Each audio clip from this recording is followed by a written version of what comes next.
call the meeting to order of the Escalon City Council, the regular meeting of April 15th, 2019. Would you please all join me in the salute to our flag, please? I pledge allegiance to the flag of the United States of America and to the republic for which it stands, one nation, under God, indivisible, with liberty and justice for all. Roll call, please. Councilmember Merkin. Here. Councilmember Kremick. Here. Councilmember Legero. Here. Mayor Pro Tem Alves. Here. And Mayor Swift. Here. Our first presentation, we have a couple of presentations tonight. Our first one is going to be a very well-deserved one, and we are going to turn it over to Chief Borges right now.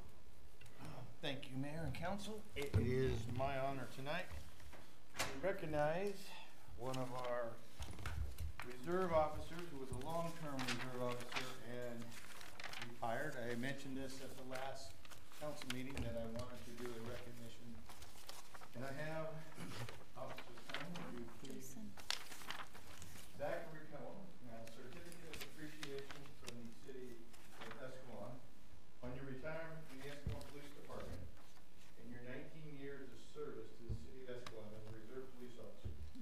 Your experience and willingness to serve countless hours to this community have not gone unnoticed.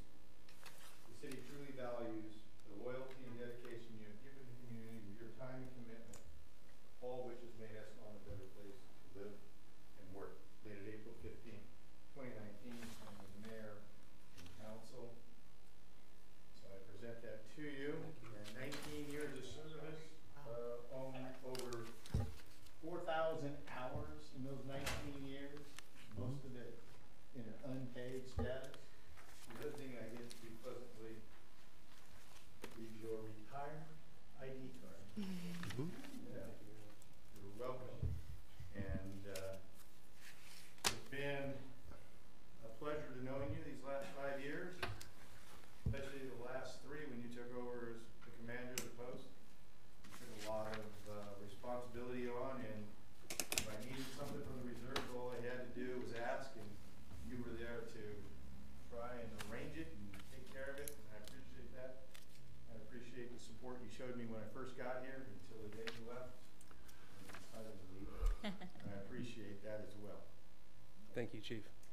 And Go ahead. yeah, I was going to say I- Jason from Heath Flora's office too. No problem. I do want to use this as a teachable moment, Chief, for those who are in the audience and as well as for those in YouTube land who may not understand what a reserve officer is, because that will help explain the enormity of Reserve Officer Pelham's, what he's given to this city over the last 17 years. Please, what is a reserve officer? A reserve police officer basically is, for lack of a better term, a volunteer police officer in some ways. Their training level is similar to a regular police officer. They have to go through the same levels of training and then a training program as well. And they basically have done all of that on their own time with no compensation from the city or from whom their employer. And then they take on duties, and it's just officers. Many use it as a stepping stone to get into regular employment as a peace officer, but a few, and Zach is one of those, that remain to a community for 19 years serving it in that capacity. You don't find too many reserve officers in that level anymore. Most are in it to use it as a stepping stone, and they stick around for 2 or 3 years and then they're gone. 19 years? No. That's why there's, that's why I don't think there's any way we can thank you enough for all that you've done. You're welcome. For the Thank community you. of Escalon. Appreciate it very much. And I'd also at this time like to introduce from Assemblymember Heath Flora's office, Jason Laughlin. Officer Collin. I'm Jason Laughlin with Assemblymember Heath Flora's office. I just want to say thank you and 19 years of service to this community. I think the mayor is right. It's hard to recompense you for all of your years of service. It's a lot of time invested. Nothing. Actually, it's stuff coming, money coming out of your pocket, not the other way around. So I just want to say thank you on behalf of the California State Assembly and Assemblyman Heath Flora for your years of service, and I hope that in other ways you still serve this community. Thank you very much, and if there's anything that we can do for you, give us a call. All right. Congratulations, sir. Thank you very much. I'll give that to you. speech. I'd just like to say a few things. I want to thank Chief Borges for all his support and his trust in me in the position I was in. I also want to thank my reserve commander, that'd be Sergeant Lackey currently. Previously it was Sergeant Flores. Those two guys are instrumental in the reserve program also being what it is today. Without their support, I wouldn't have been able to do that. And I just really enjoyed working in this community. I live in a small town. I live working in a small town. This is a great place to raise a family, a great place to live. And it was an honor and a privilege to serve in the capacity I did for as long as I did. And you know, I'm going to take everything with me that I learned in this job and in the community for the rest of my life. And I'm very, very thankful to have the opportunity. Thank you. Thank you very much.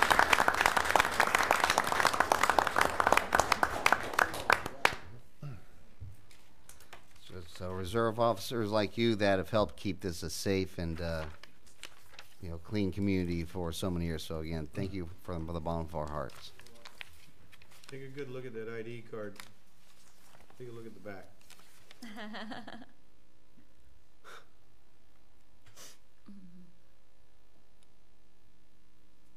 The endorsements on the back. Okay, now you have to say what it is. It's a CCW endorsement. Perfect. Okay. Under the federal law, and for honorably retired officer, even a reserve, he can be issued a CCW. So Excellent. I Excellent. decided to. Yeah. For you. He'll just have to come back and requalify every year. No problem. Congratulations. Sweet. Our next item is a proclamation, April, as Sexual Assault Awareness Month, and we have a proclamation with us tonight. I understand, though, that they will not be able to make it. Yeah, nobody. Okay, but I do want to read. Okay, I do want to read this because it is important. Whereas sexual assault is an intolerable, violent crime with public health implications for every person in the city of Escalon, as a victim or survivor, or as a family member, significant other, neighbor, or co-worker of a victim or survivor. Whereas no one person, organization, agency, or community can eliminate sexual assault on their own, we must work together to educate our entire population about what can be done to prevent sexual assault, support victims and survivors and their significant others, and increase support for agencies providing services to victims and survivors. And whereas Women's Center and Youth and Family Services has led the way in the city of Escalon in addressing sexual assault by offering crisis intervention and supportive services to victims and survivors and their significant others, operating 24-hour helplines, responding to emergency calls and or forensic medical exams, providing accompaniment to court and or criminal proceedings, and empowering those impacted by sexual assault to chart their own course for healing. And whereas ending sexual assault in the city of Escalon must include active public and private efforts to end sexual violence in collaboration with Women's Center, Youth and Family Services, including conversation about what sexual violence is, how to prevent it, how to help survivors connect with crucial counseling and other support services, and how every segment of our society can work together to better address sexual violence. And whereas staff and volunteers of sexual assault programs in the city of Escalon work year-round to empower survivors and encourage every person in the city of Escalon to end sexual violence and support survivors by providing prevention education and information to schools, churches, civic organizations, as well as medical, mental health, law enforcement, education, and criminal justice personnel regarding sexual assault issues. Whereas Women's Center, Youth and Family Services requests community support and assistance as it continues its effort to bring real hope for eliminating the tragedy of sexual violence in the city of Escalon, to create a future where all women, men, and children can live free from violence and exploitation. Now, therefore, I, Robert Swift, Mayor of the City of Escalon, do hereby proclaim the month of April as Sexual Assault Awareness Month in the City of Escalon, and I commend this observance to all citizens. And Tammy, Yeah, we'll take that and take make that? sure it I'll gets give to that the to you later agency, on. yeah. And thank you very much for bringing this up. This is an important issue, and it's a ugly, messy thing, and we need to all do our part to make an end to it. And it won't be easy, but it's something I think we all have to do. We have another presentation tonight, and that is by the San Joaquin Regional Transit District regarding Van Gogh. John? Yes, Victoria from San Joaquin RTD will make this presentation. Okay, excellent. We've been excited to hear about this, hear how the program's progressing. Okay, good. Hi, Mayor. Hi, members of the council and members of the public. Again, my name is Victoria. I'm from San Joaquin Regional Transit District, RTD. We're the public transportation system that serves all of San Joaquin County. We have a new service that we're offering. Let's see. It's called Van Gogh. It uses vans, and the design of the vans has all original artwork inspired by Vincent van Gogh, hence the name Van Gogh. So it's a transportation that's a work of art. Van Gogh is, let's scroll back a little bit. Van Gogh is an on-demand ride-share service. And ride-sharing means that you might share the van en route to destinations of other passengers that are with you in that van. Van Gogh is currently available all throughout San Joaquin County. We've divided San Joaquin County into 4 service area zones. So you'll see North County, the Lodi area, Central County, the Stockton area, and then 2 South County locations, including Tracy area and Escalon, Manteca, Ripon areas, all together in one zone. Now it costs $4 for 4 people to travel one way anywhere within their service area zone. So that means in Escalon, you can travel to Manteca or Ripon for $4 for either you by yourself or up to 4 people. Additionally, for an all-day trip, it costs $10. On top of that, there's free transfers onto any fixed route service within San Joaquin County.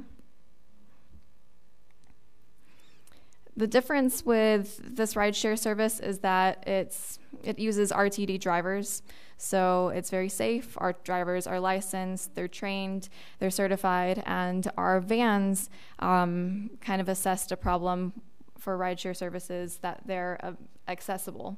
We can fit 2 wheelchairs in the back of the vans, along with 4 additional passengers, and without the wheelchairs, we can fit up to 8 passengers.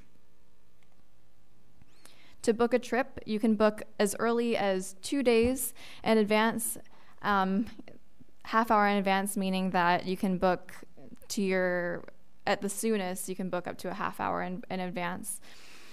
And you can download the Van Gogh app, similar to other rideshare services, to book your trip, or you can call 800-4RIDE to book your trip. So this gives you the option to pay with either cash, credit, or debit. Van Gogh is available on holidays and weekends, 7 days a week, Monday through Friday from 6 a.m. to 6 p.m., and Saturday and Sunday from 6 a.m. to 10 p.m. Additionally, we have a discount fare price. So if you're eligible for the discount fare card, maybe you're a senior over 60, veteran, or Medicare card holder, or you're ADA certified, then you can receive a lower price at $3 for a one-way trip or $7 for an all-day trip. This is what our vans look like. So here are a few other designs inspired by Vincent van Gogh's artwork and tied in with some of RTD's branding. And we've celebrated already, so this is past news, but we had a nice celebration over at the Hagen Museum over in Victory Park, where we were able to let everyone know about the service, and we had nice hors d'oeuvres and refreshments, and our CEO spoke. And if there are any questions, I'd be happy to answer. What's the capacity of the vans? How many people can they carry? 8 passengers, and with 2 wheelchairs, 4 passengers. And then what type of, are those the gasoline engines? They are. So They are gas. but But since they're van pool, then hopefully it'll get more people out of their cars and then onto the vans. How's it going so far? Oh, with the service, it was successful in North County, and that's why it continued all throughout San Joaquin County. I don't have exact stats, but I can. Sure. I'll be happy to share that with maybe John. Actually got an update on the stats earlier this morning. Okay, great. In the Manteca zone, which includes Escalon, it's low right now. It's about on an average of 5 a day since March 25th. So Yes. we're doing collectively with RTD aggressive marketing within Escalon, and Manteca is also doing marketing to help get the word out. What would be your marketing strategy in Escalon to get the word out? Flyers throughout the community, presentation at the senior lunch program, making sure that E-Trans riders are aware that this program exists and it's 7-day-a-week service that can get them to destinations in the South County. Newspaper press releases and Bulletin board in town? bulletin boards in town, yes, at the grocery stores and the various downtown merchants. Kind of the traditional grassroots marketing would be the best approach. Well, we hope it's a huge success. I mean, the degree of flexibility that you're going to be giving some people who will really need it. Boy, I hope it succeeds. Yeah. Sounds like a great idea. Yes, Dave from the audience. I don't like to drive in Stockton, and I'm overdue for a notice to come in and sit on a jury. And I could call now. I call it. Okay, where do I get on the bus here in town? Here in town, I'm not really familiar with E-Trans as much, but if you wanted to take Van Gogh, for example, it's a curb-to-curb service. Oh, front door to. So you can go from your front door, and then there's a transfer point between Manteca and Stockton. So then you can transfer over to Stockton to head over to the San Joaquin. Would it be another Van Gogh, or would it be a regular scheduled bus? You can either do regular schedule, or you can go on another Van Gogh. Then you'd have to pay another fare if you choose to do another Van Gogh. The intent of the Van Gogh system is to connect to fixed route transit. So hypothetically, you would take it from Escalon, go to the Manteca Transit Center, and then take 91 from the Manteca Transit Center to the courthouse. And you'll only do it for $4 because you get that free transfer onto Route 91. Now, they said till 6 p.m. now. Do the regular buses run at those hours too? Yes, the last 91. Standing up in Stockton at 10 o'clock at night? That is correct, yes. Don't worry about it. But there is another program if you did end up missing the last bus, and that is called RTD Go. And you get a $5 subsidy off of an Uber trip. Oh. But that trip from Stockton to Escalon is going to cost you about probably $25, $30. So. You'll see a grown man cry. All right, thank you. I thought you know. Thank you. Sure. But you would qualify for the discount, the senior discount. Yeah, it would only cost us $3. That and going back, that scares me. Get on this. Any further questions from council or any interest in anybody in the audience? Thank you very much for Thank you, coming Mayor. tonight and explaining this. So, thank you. Thank you. And by the way, before you leave, and again, I keep thinking that there's people out there on YouTube listening. What is the number again that they can call? 800-4-RIDE. FORRIDE. FORRIDE. RIDE. Okay, very good. Thank you very much. Thank you. I have one last question. Why do we always stick to gasoline engines? Why don't we Well, just this have- is That's it's more beyond- that's of beyond it's my more scope. of a California Resources Board issue. Oh, you mean electric's not as good as gas? Well, now the CARB has actually passed guidance that all transit agencies need to switch to electric by 2040. Oh. So as Do we we have to wait till 2040? no, we can start now, but by 2040 there should be no more gasoline, CNG, diesel transit buses running in the Diesel state of should have been California. this time instead of gas again, because we already know about gas. Yeah, You get about 4 or 5 miles a gallon. yeah. Okay. Okay, thank you.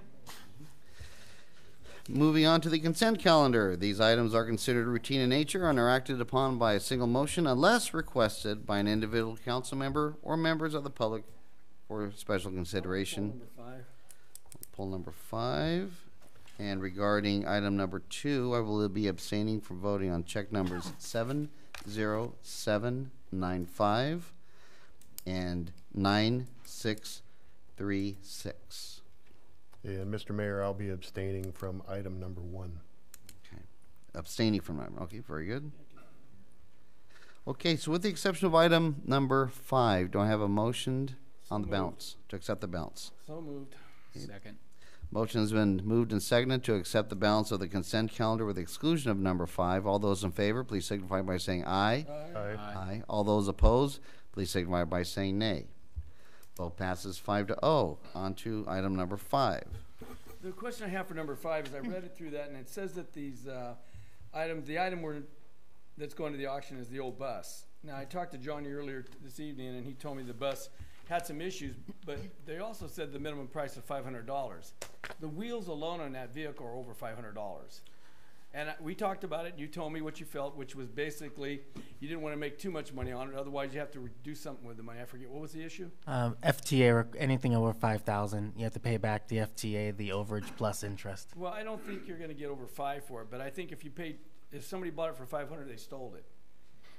Yeah, and actually, I wanted to, after further reviewing the staff report, I just want to add this caveat that per resolution number 3513, the city manager is supposed to present a list of items that are worth $500 or more for council to surplus. So it doesn't mean that the bus will be surplus for $500. It's just that the bus has value over $500. Easily. Hence why it's coming before council. We are proposing to send it to auction. I saw and that. I believe the last time we auctioned buses, we got about 1,500 That sounds a little more accurate. 1,500 to 1,800. So I suspect that for this bus, we probably might get 1,000 to 1,200, Well, yeah, especially with the issues. just alone, I mean, the material, just for the salvage value is over that. Yeah. So anyway, I just thought it seemed pretty cheap. I'd rather see our money come back through the system instead of just give it away to somebody and make $500. I mean, I'll buy that thing for $500 because I'll make 1,000 on it. Okay. Understood. But yeah, but that's the reason why the got it. $500 there is just because of the resolution. Alrighty. Okay. Are there any further questions regarding item number 5 before I ask for a motion to accept? No further questions? Okay, I would need a motion to accept if we want to accept item number 5. So moved. Second.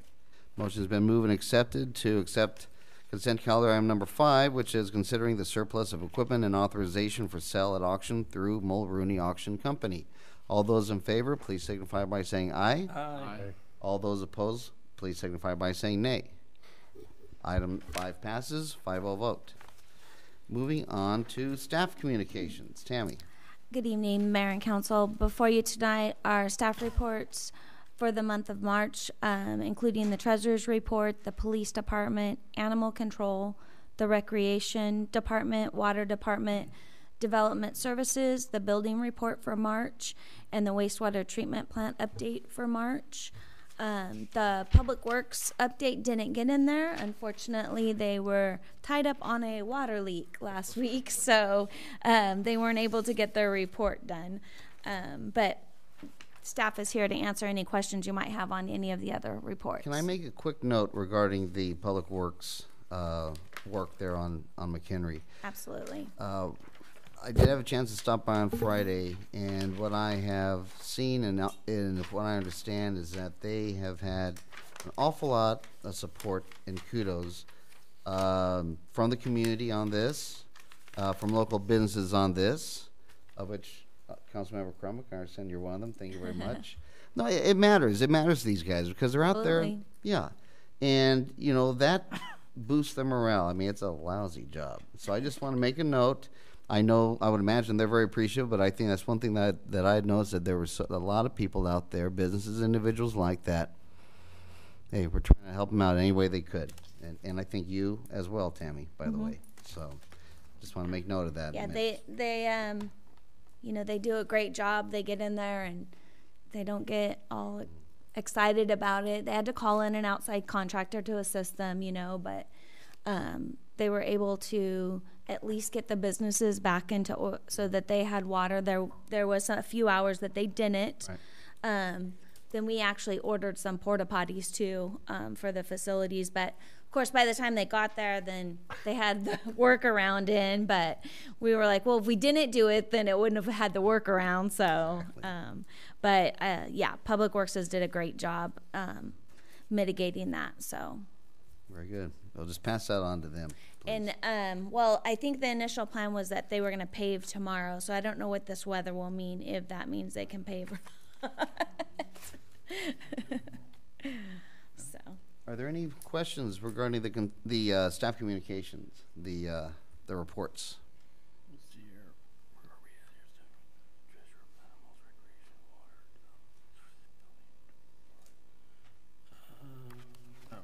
Okay, we are okay. Item number 8, discussion of AED. I know defibrillation is somewhere, probably the D in the thing. Donation to Kiwanis. Yeah, so automated external defibrillators. We've been approached. The Kiwanis would like to purchase one of these defibrillators and place it at the community center. There were a couple of questions I don't think that we're still clear on yet, but I thought I would still discuss it with the council to see if it's worth looking into it further. I did check with our Risk Management Association, because to me there would be concerns because we don't have staff on site that has the training to operate these. So that was one of my initial concerns.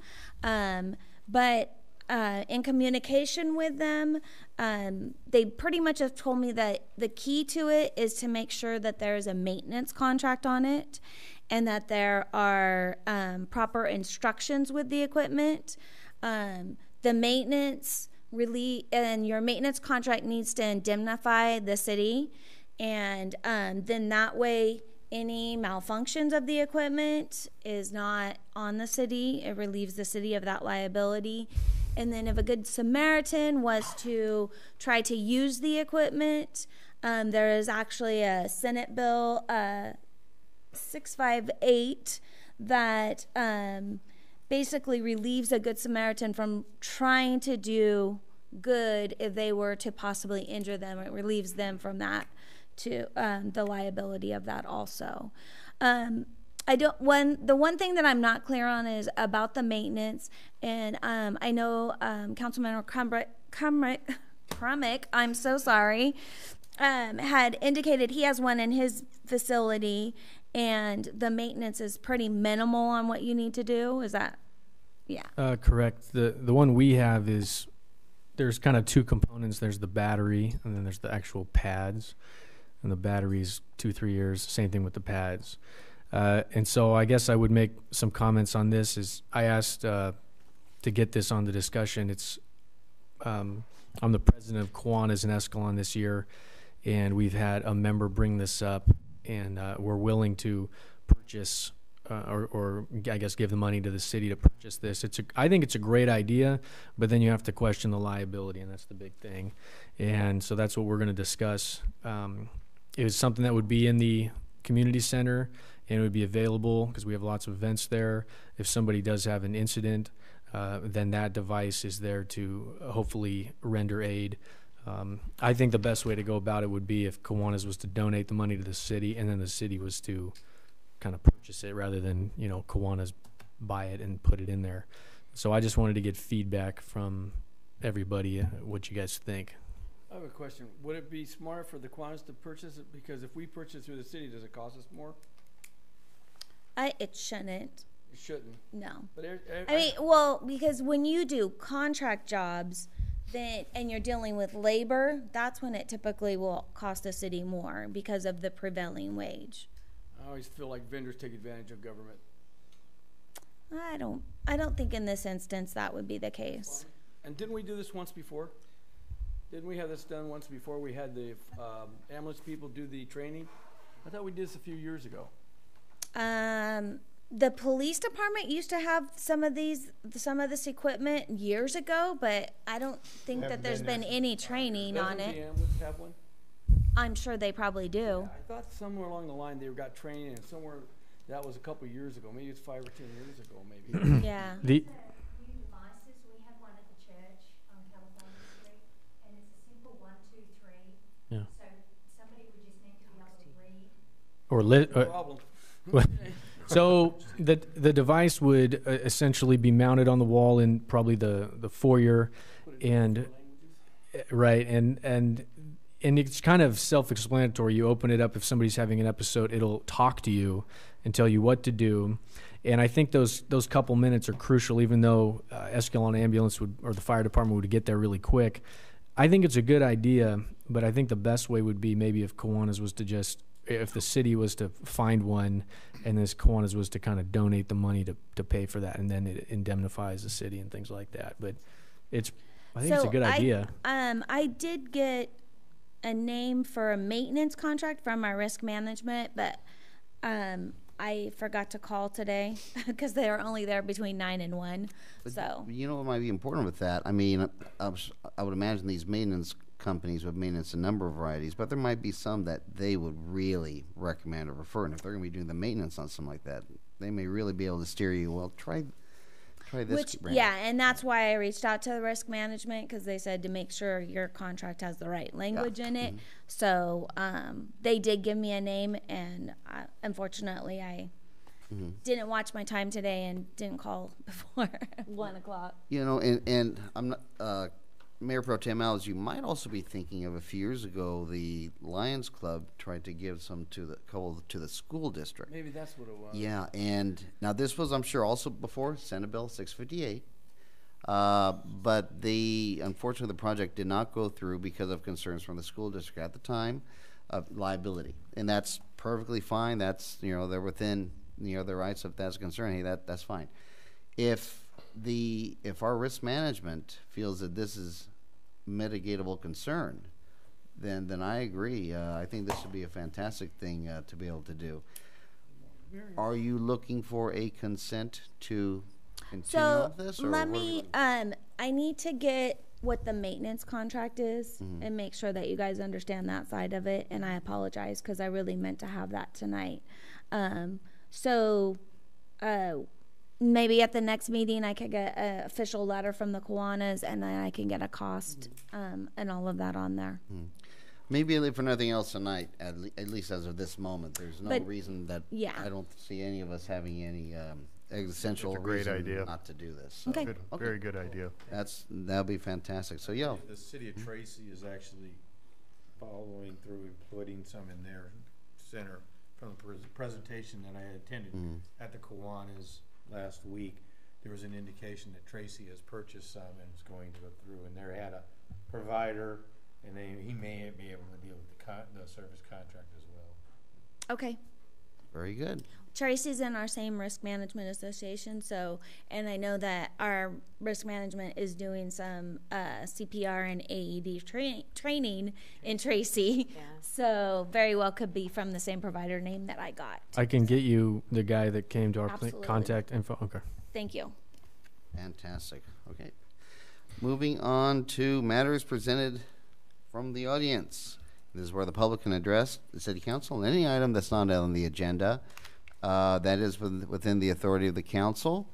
We would like to ask you to try to keep to 5 minutes, however. And keep in mind, we cannot actually do any action on any of these items that will be presented right now either. So, would anybody like to speak?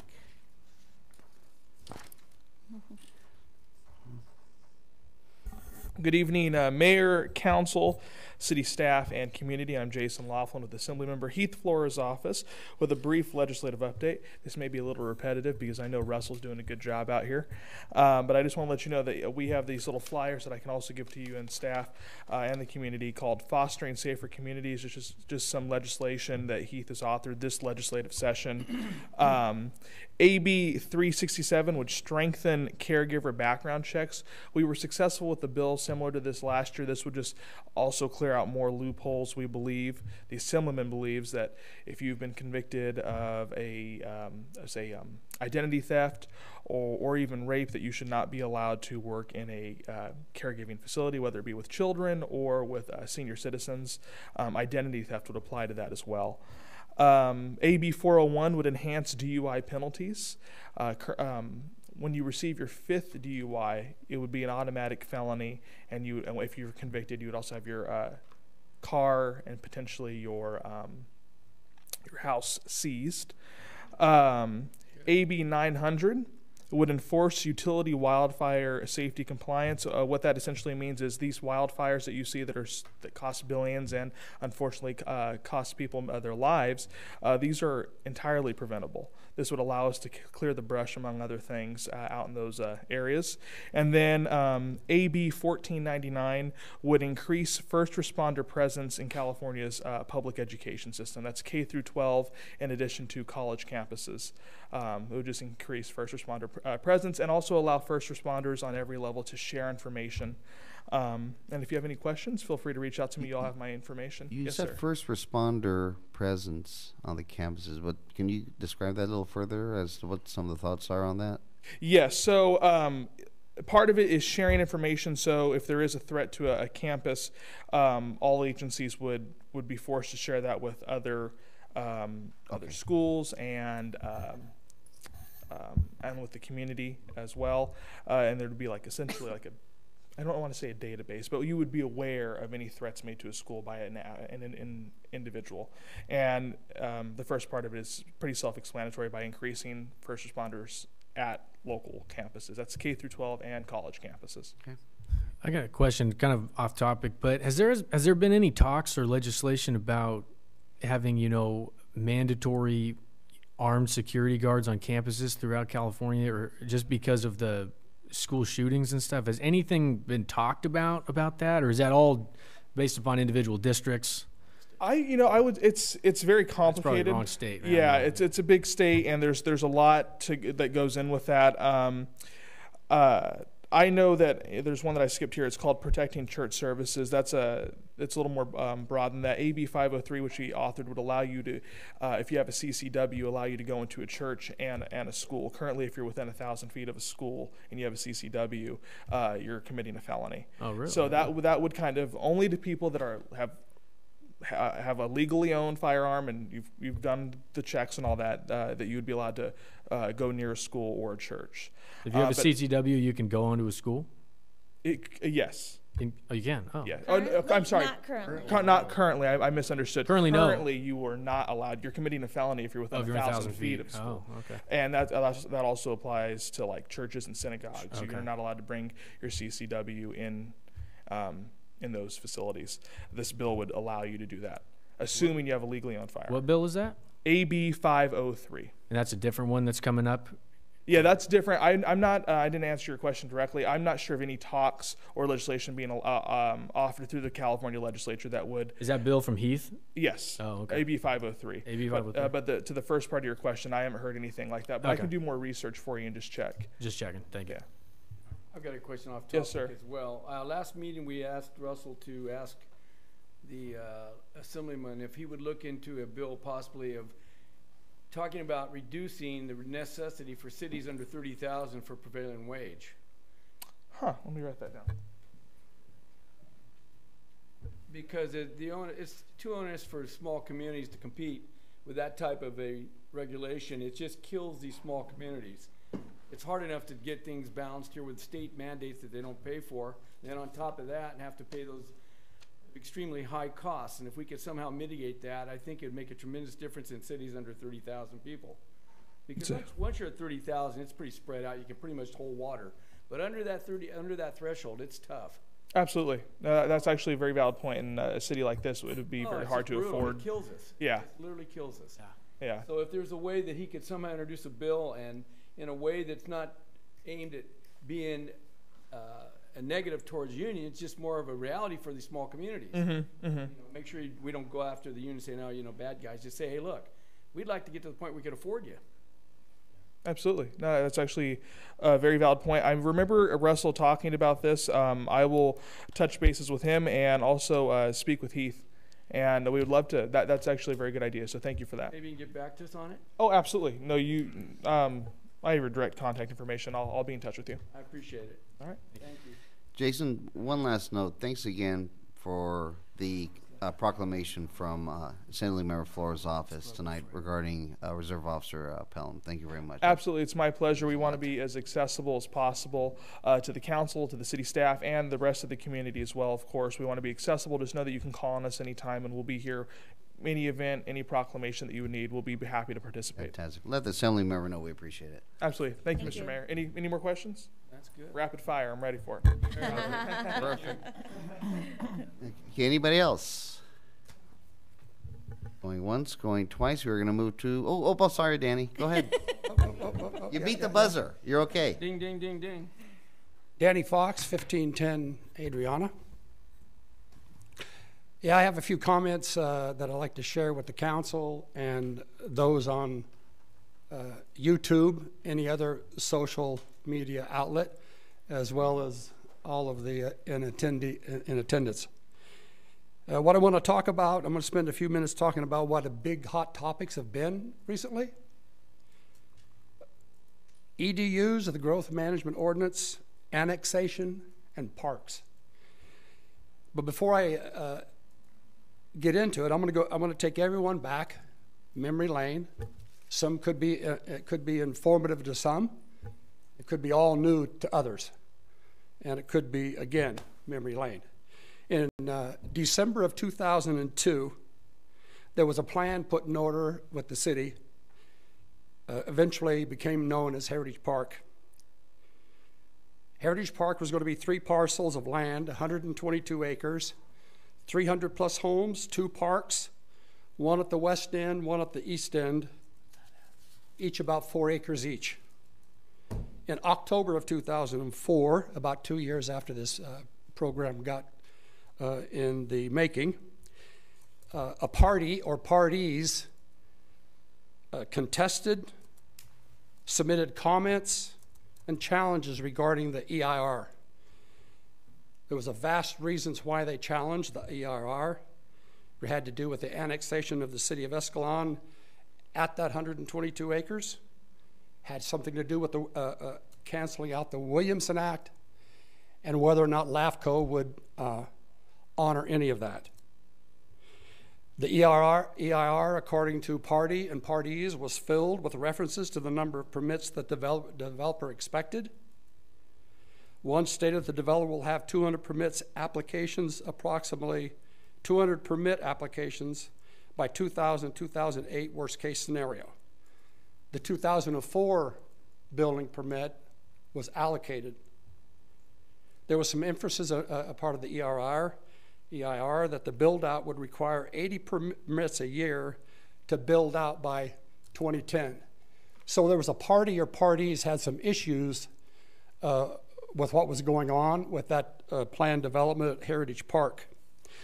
Other issues they had some questions with whether or not the traffic mitigation, what was going to happen at Brennan 120. Caltrans wanted a study done because of the mitigate the traffic. And sometime after, during 2004, the city acquired 31 acres of property adjacent to Heritage Park, later named and referred to as Cabral Regional Park.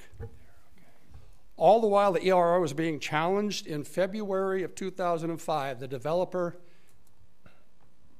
issued this: 495 single-family residential homes between 12 and 24 duplex units, planned for some corner lots, project to include components that improve traffic circulation, significantly upgrade the city's sanitary sewer, water, and storm drain systems, create a neighborhood park, upgrade existing SSGID facilities. Development of amenities in Cabral Park, on Brennan and Ulrey Park and open space. In the latter part of 2005, the litigation and the challenge of the EIR was still ongoing, and the project didn't move forward, either because the parties that challenged the EIR prevailed, or the developer at the same time decided, I'm not going to do this. So you might be asking, what's my point? What's your point? In 2006, Mayor Pro Tem Ed, right after we were elected, within 90 days, the city manager at that time got us together at a city council meeting, and I'm still trying to figure out why it was placed a moratorium on annexation on the heels of a 200-home, 495-home subdivision. It didn't make sense to me. Well, I think the... So the moratorium that he placed on was 20 acres at on Brennan Avenue, owned by the Murphys. Who put this moratorium? The seated council. Okay. I was a 90-day freshman councilman. All right. So it passed, the moratorium. My question is, why? I'm not sure if I follow this. Let me understand this. What you're saying is that development got shut down, and it was challenged from an EIR, which I knew that was challenged. Nick Bavaro challenged it, beat him in court, and the reason he beat him in court was because they had found that the EIR was nothing more than a template used in a previous city. And that's what killed it. And then they didn't want to go to court over it because they knew they'd lose. At that point, Frontier Builders, No. that's what they told me. I don't think it ever went to court. No, it didn't go to court. That's why. Because they Okay. were challenging the authenticity of the EIR. Yeah, but they didn't prevail. I mean, the developer just backed out. Well, that's prevailing. That's what their goal was to stop it. And they did. So I guess Yeah, part of my point is, had not someone challenged the EIR to put the pressure on Frontier Builders, that project was going. Well, not Because, necessarily. You had a whole community over here that came to a meeting. If you remember, we had about 50 to 100 people in that library over there who were going nutso because they didn't. Castellanos was there. Scots were there. That part I understand. But if the council or the developer at that point in time was not so sure that it was going to go, then why did the city get themselves involved in a 31-acre park? Because there was other things in that whole thing. For example, we talked about mitigating the traffic, and one of the things we asked those guys to do at the time, I was mayor at the time, we asked them to make sure that they did the traffic flow thing on Darlene and also Ulrey, and they wouldn't do it. They did not follow through and do it. And that was a big hang-up for the people that lived over there and over here. Because they didn't do that, well, we voted against it. I know some of the challenges on the EIR. Yeah. I know that it failed, and I know that in 2005 it failed, and shortly within 90 days into 2006, when you were elected, I was elected. Councilman Merkin was reelected.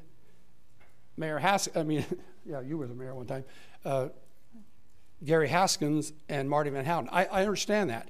But 90 days into the 2006, a moratorium is placed on building. No annexations.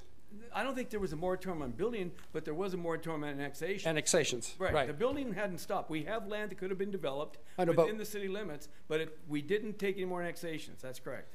And may I chime in? I wasn't on the council at the time, but I do recall this whole situation. And I do recall the council coming close to deciding, are we going to put a moratorium on annexations or not? Because the rationale, as it was told to me at the time, was that we had realized we had limited space at the treatment plant. That was another issue. That's exactly right. Okay. More so the sewer line and the lift station. Sewer line, yeah. Well, we had real life physical limitations that exactly whether or not they happen at the same time that this deal fell through. Right. Well, that's why do you know, the moratorium. Have you heard how many EDUs were going on about that time? 150. Yeah, but the developer was going to pay for the sewer improvements necessary to support that. After he got 200 houses built. I don't know. Well, I mean, that was a part of it. It makes me think that the deal fell through before we realized the issue with the sewer system, because you're right, if he was willing to pay for whatever he needed to do, and therefore if he's out, that puts the council at the time in a position where, well, now we have no choice. Exactly. Right. So it just was striked me odd back then, and it still does now, that they put the moratorium on annexations into 2006 when they realized they didn't have enough capacity. However, we still had 150 EDUs. So since then, in November of 2016, we had 102. And then I think that the city manager indicated that, well, once the lift station is completed, the numbers may change. So they kind of go up and down, back and forth. In May, city council meeting on May the 15th, 2017, after Westwood was going to be built out, there was going to be about 90. So I think that if the lift station is fixed, the EDU issue thing, I think it's in flux, But annexation. On May the 15th, 2017, I asked Dominic, where are we in regards to the required municipal services review at LAFCO? In 2017, we were 1 year behind, late. It should have been done in 2016. It's been expired since 2010. Right. The MSR, yeah. Okay, so if it's expired, explain to everyone what it takes in order to annex anything, whether or not it's an acre or 150 acres. To annex anything outside of city limits, you'd have to update your municipal services review, which would take approximately 12 to 18 months to update the document, and then you would need to take it to LAFCO to be approved. Once that document is approved, and a municipal services review would have all the information for all the services that the city would provide or services that other agencies provide on behalf of us. So it would include your Escalon Fire Protection District, your ambulance services, that type of thing, as well as police department, public works, making sure that there's an explanation and supported documentation that would show what would be needed or what is needed to support whatever annexation you believe you have coming. So at that point, the city would discuss what do we want to annex and prepare our municipal services review to be able to cover whatever land we were planning to annex. Once they would approve that document, we could begin the processes of annexation, but LAFCO will not allow cities to annex any land in that we could not prove that we could provide the services for. So it's two Or the steps. infrastructure has to be in place. The infrastructure has to be in place. Am I Yeah, right? so we would put out in our municipal services review what infrastructure would be needed or what projects would need to be completed and what those projects would do for the city. And then those would confirm the amount of infrastructure Sure. or the amount of houses we'd be able to annex or, excuse me, have constructed. And then at that point, when we have everything in and could provide that service to the land, we would move forward with annexing it, and then LAFCO would approve the annexation. So Recollection is that that was discussed at some length, but there was a pretty substantial cost associated with it. Yeah. And the big issue, and I think everyone agreed that the issue was the capacity at the treatment plant.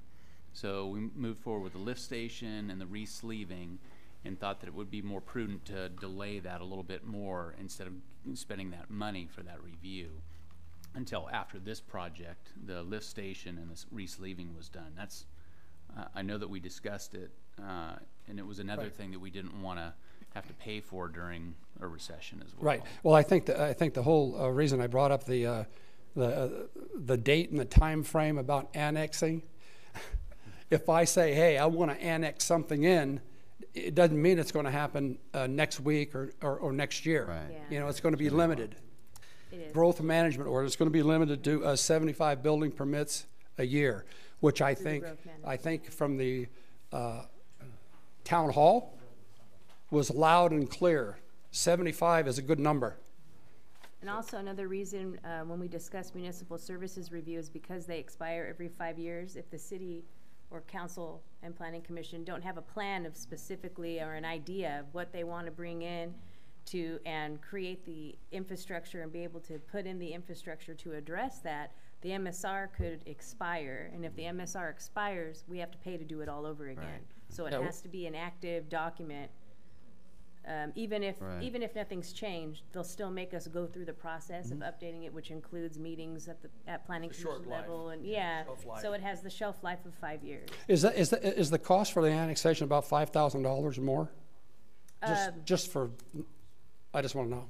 The cost for annexation right now, No, to get back, to bring the municipal service review up to par per LAFCO. the last time I obtained quotes for updating our municipal services review, I received 2 quotes back from 2 different companies, and they ranged between $75,000 to $85,000 for the document. So Danny, in conclusion, what's Well, your well- take-home message, or what do you want to leave for food for thought for tonight? So I can give somebody else a chance. I'm going to go to the point about 35. I know I'm going overtime, but you'll have to bang the gavel because I'm talking as fast as I can Okay. to That's cover all right. all I think of the topics that are extremely It's a important big topic. to me. So, yeah, growth management ordinance, 35 building permit. 75 a year. Yeah. That's a nice number. You know why? Because we maintain a small town. Yeah. At the same time, we paid the bills. January 7th, 2019, Mayor Swift, you asked the city manager about the negative balance on the library fund.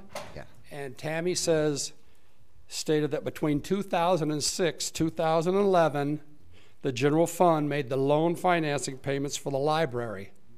Also, that the library developmental impact fee collected on new development in the city is low. You build a house, the money spreads out. Right. So I want to get to the parks. August, I asked something about the parks. There was no funding, and I'm talking about Hogan Park. September the 17th, 2018, deliberated on phase 1 for the future community park. I created a committee. Mayor Legero appointed Mayor Pro Tem Swift and myself to be on that park committee. October the 1st, 2018, there was a discussion with the farmer on Escalon Balota Road in St. John. We went out there, potential about tearing out some trees to kind of move towards some kind of partial phase 1 of the community center park out there. Well, just give some relief on the parking issue out there. So the trees are still there. Mm-hmm. And then January the 22nd, 2019, Mayor Pro Tem Alves mentioned the idea to put a solar plant on the 7 acres at St. John to offset some of the utilities.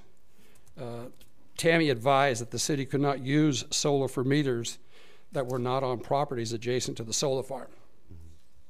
So. But since found differently.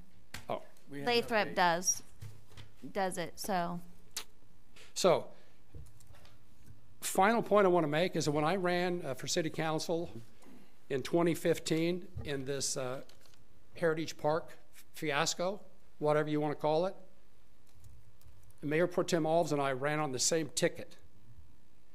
And a part of that big ticket was the relocation of Robert Cabral Park, facilitating the expansion of existing Hogan Park and Escalon Community Center. We got that part done.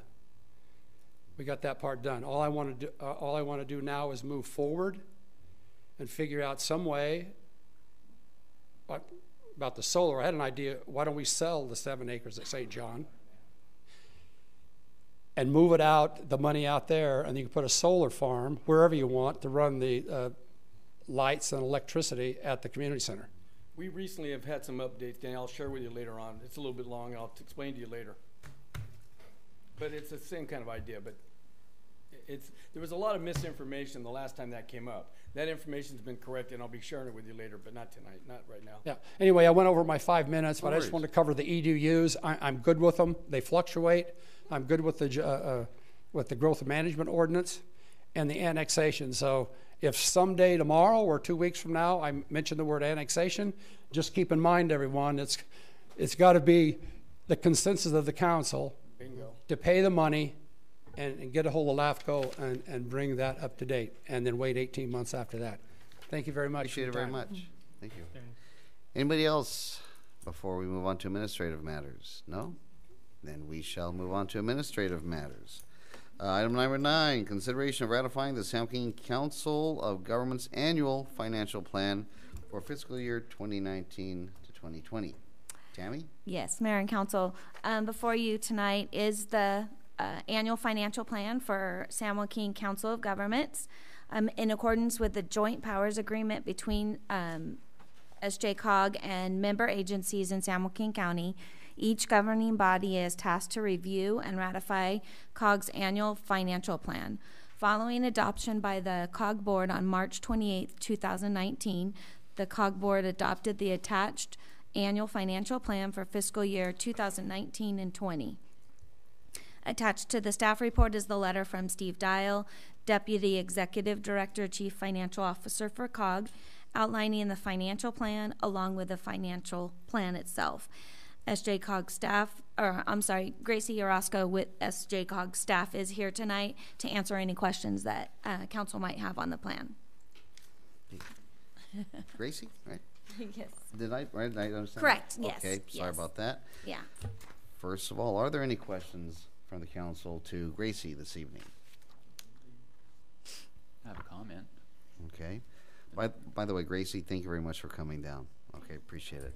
Councilmember Legero, sorry about that. My experience with Andy Chesley, the Executive Director of COG, and Steve Dial, I think that we are lucky to have them in the positions that they hold.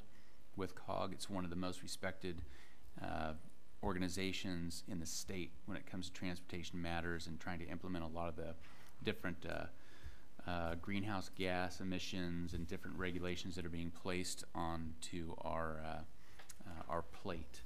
So I think that I just wanted to recognize that we are in a very active part of the state because of the Central Valley and the different requirements and targets that we're going to have to hit. And I think we have great leadership at COG that is trying to maintain that or meet those goals. And I very much appreciate the efforts that they make, and the recommendations that they make are well thought out and very much appreciated. So thank you. Thank you. And I would concur as a current member of the COG Executive Committee. I can't speak highly enough of that organization and how it's run, from Andy on down to, you know, the other staff. I've never seen an organization that was as committed and as professional as San Joaquin County COG. And again, staff is seeking a ratification of the plan tonight from us, which would mean a motion when you'd be ready to do that. Are there any other initial questions or comments? Anybody? Have a motion. Okay, you do have a motion. Well, what's that motion? Move to approve. Second.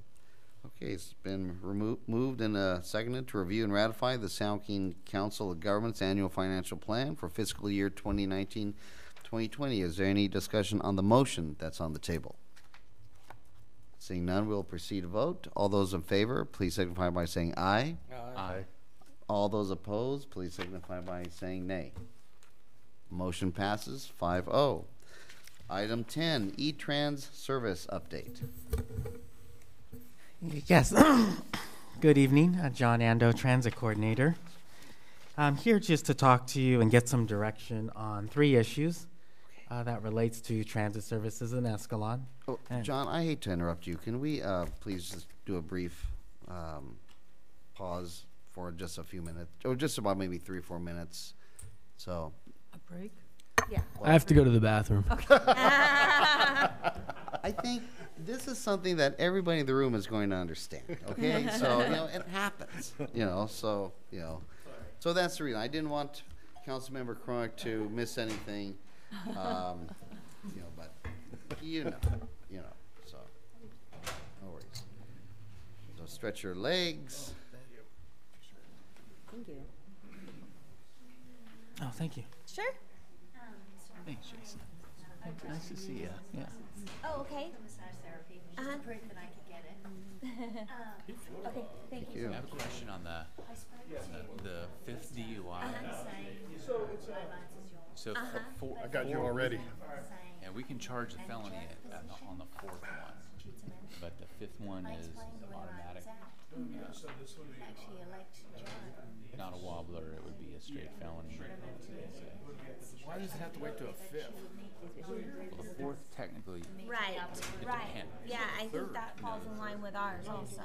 Misdemeanors Yes. and DUIs are Because I retained think we period. said something about Joan being the Fourth manager at one time. That 10-year window. Yes. You can be charged. It can be charged as a felony. But you gotta get the 4th one.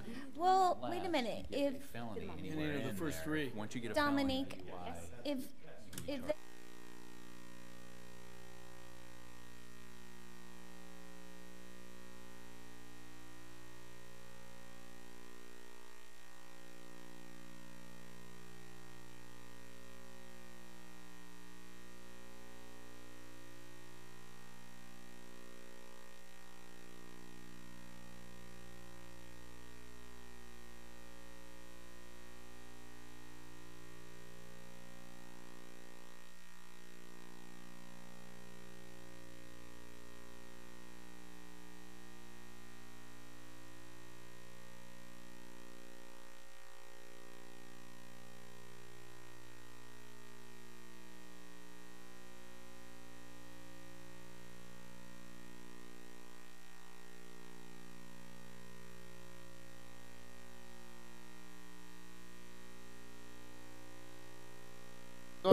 Yeah. get the meeting back going again, please? My bad.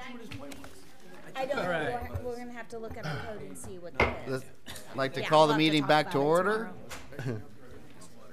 And again, John, I appreciate your patience, but I wanted to have all of us be able to hear what you have to say. Appreciate that. So you have the floor again, sir. Thank Okay. you.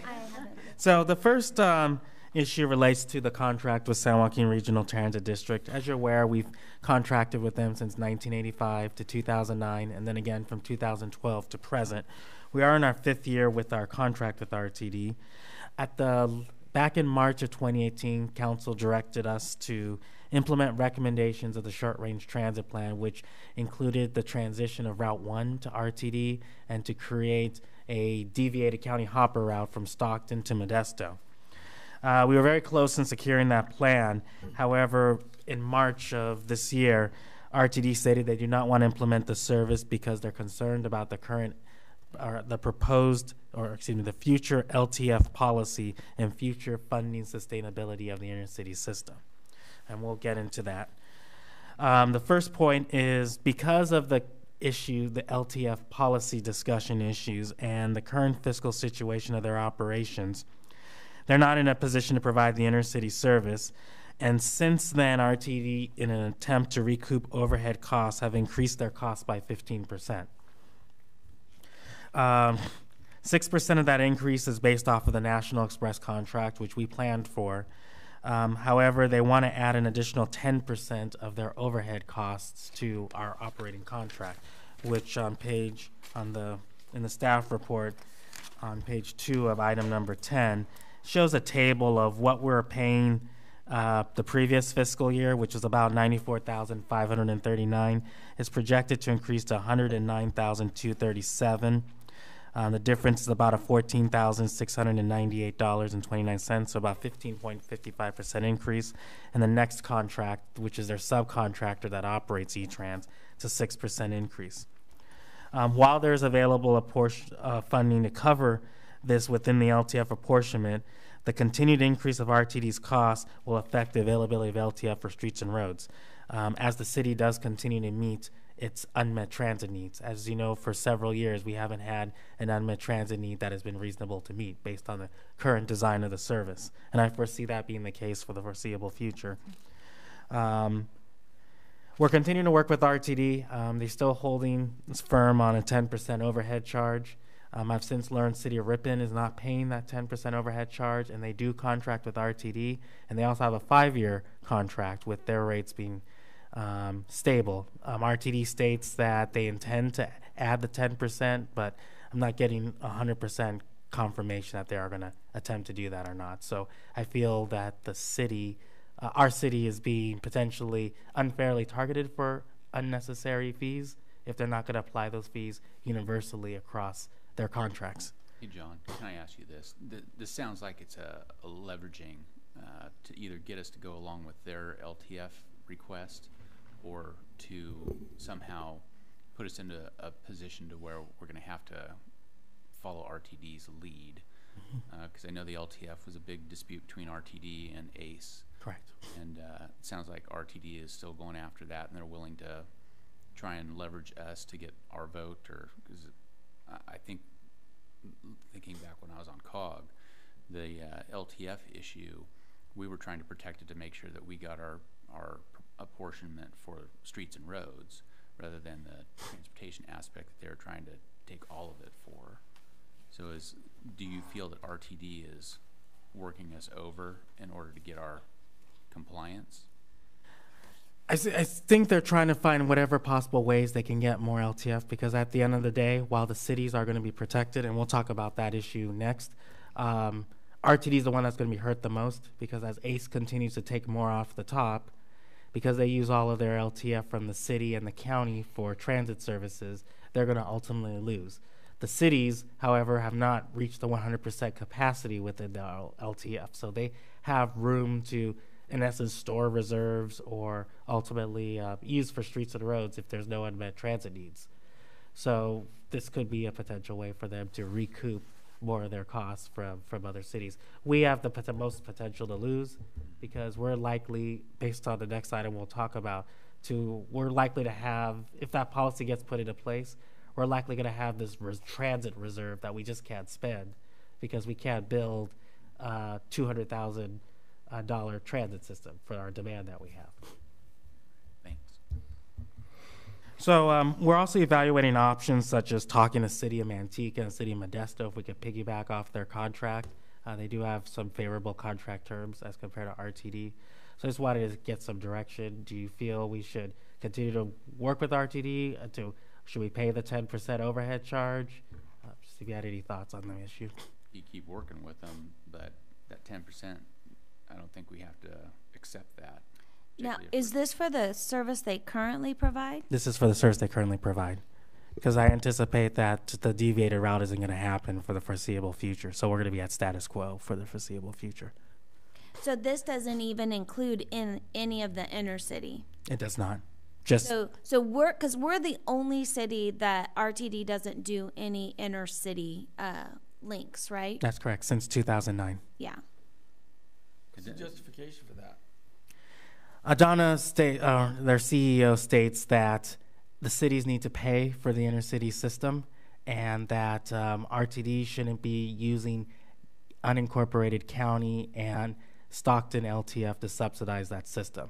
Since then, the transit managers collectively have put together a plan that we believe that can fund the inner city system without touching any of the city's LTF using discretionary funding sources. So we've been working with SJCOG's executive director on that. RTD, quite frankly, doesn't like the proposal. They would rather see LTF because LTF is more flexible than these funding sources that we've put together. But we have presented an option that is up for consideration. Okay.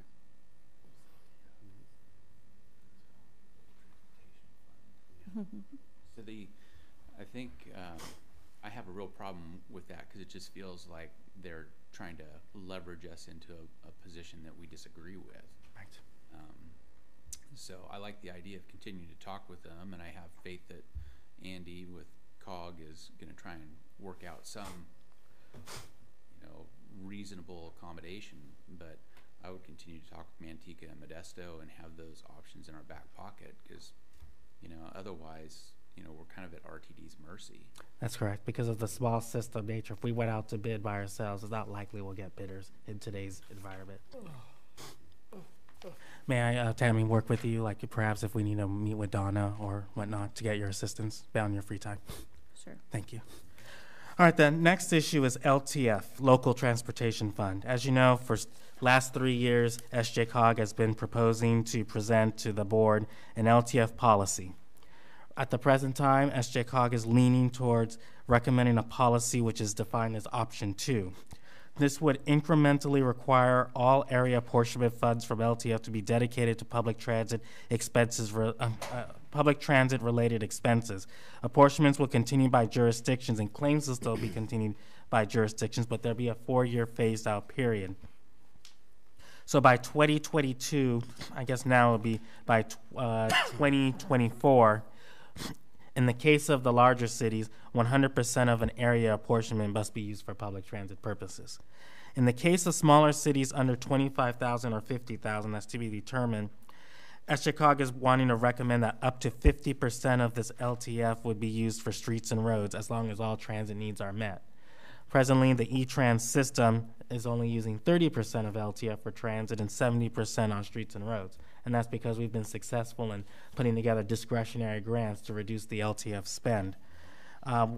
If this policy goes into place, what's going to ultimately end up happening is if we don't grow the transit system, and at the present time there's no need to grow the transit system, we're going to start stockpiling LTF, which means that you're just going to have this large fund of LTF that would need to be spent on the transit system. What's going to end up happening is RTD is going to see that stockpile of funds and say, Escalon's not using its funds, Ripon is not using their funds. Another reason why we need these funds to help support county-wide needs. They're setting us up for that. Yeah. Yes. If we increase the transit operation, as you know, we've had some challenges with our performance measures in the past. We're now at a point where we're meeting all 3 of our performance measures. And if we build up the transit system but the ridership doesn't come, it can cause our performance measures to go go downward, which would restrict our use of LTF. And Thought this through, they boxed us in pretty good. yes. SJCOG has further mentioned that they would like the cities to enter into agreements with RTD to contribute some of their LTF funding sources towards funding the inner city system. However, the transit managers of the outlying cities, as I mentioned, we've identified alternative funding sources as well as a potential reduction to the inner city system to make it more sustainable that would not require the need of RTD to enter into these agreements with cities for LTF. Staff would like to recommend that the City Council support a position that cities smaller than a minimum of 25,000 in population be exempted from the LTF policy. This will prevent the smaller cities from subsidizing regional services that provide no benefit to the smaller city. So in essence, until RTD opts to bring an inner city service to us, there should be no reason why we should pay into a system that we have no benefit to. And quite frankly, for a smaller city that doesn't have significant transit needs, there's really no reason why we should be boxed into any restriction if TDA law basically allows LTF to be used for streets and roads if there are no unmet transit needs that are reasonable to meet. John, at this time, would you like a consensus to that fact? Or what would you like from us? You'd like our support? I think just like a consensus, and then we could send a letter to SJCOG stating that council, attaching the minutes, council have stated that they want to leave smaller cities under 25,000 alone on the LTF policy, and that there should be no reason why we should be restricted to a 50% cap. Okay. Before we go any further, how do you feel about that? Absolutely. Okay. Yes. Okay. No problem. Okay. There's your consensus. All right. So, okay, on The that last part. point is, as you heard in an earlier presentation, RTD has implemented a county-wide microtransit system called VanGo. The service, if some of you may remember, operated previously to what was called General Public Dial-A-Ride from 1998 to 2017 in a zonal manner. The only difference between the previous General Public Dial-A-Ride system and VanGo today is that there's technology such as an app that could be used to call trips within the same day. General Public Dial-A-Ride, you had to call 1 day in advance, and it was literally impossible to get a ride on that service. Now you can get a ride using this app, and a vehicle can come to you within 30 minutes. RTD has 1-year funding for this service using a combination of county LTF, 5311 funds, and 5307 funds from Manteca and Tracy. However, this service does duplicate the inner city system, but it does provide service to Escalon and the rural areas at no cost to the city. The transit managers are very concerned about the funding sustainability of the service. It presently costs $2.1 million to operate VanGo. And this was a service that was just added on without necessarily, the county requested this service for the unincorporated area, but it's a bit robust to where the cities weren't necessarily consulted about the implementation of VanGo. And while we believe it's going to be successful, we're concerned that it could be duplicative of the inner city deviated fixed route system. It's contrary to what RTD wanted to do when they wanted to get rid of Dial-A-Ride to create the deviated fixed route system. And we're very concerned that once this pilot period ends in a year, if this LTF policy hasn't been resolved, RTD is going to come to the cities to say, we've added this service, it's highly popular, we don't have money to pay for it, so we need the cities to now pay for it. And the transit managers believe that it's in the best interest that RTD fully do a fiscal sustainability plan on VanGo, look at the present inner city system, make a determination if VanGo is going to replace the inner city system or supplement the inner city system, and figure out how we can operate a system like that within the available resources so the cities don't get stuck at the end of the day with subsidizing a service that the cities really had no control over its implementation to begin with. Do you feel that they're trying to take a one-size-fits-all approach to this when our ridership may or may not be beneficial to them, and are they just trying to overlord this on everybody and set us up again for another funding source for them? I think it's two-tiered. The county really wanted some type of app-based service in the unincorporated area, which is how they were able to get the 24% that the county was withholding previously. So this was Is kind. Is that the entire That's LTF? that's the entire LTF So apportionment of the RTD county. has captured that from the county. That's correct. Which is what I think that was the original agreement that county was supposed to. No, provide the their LTF. the original 1996 agreement was just that they would get 76%, Okay.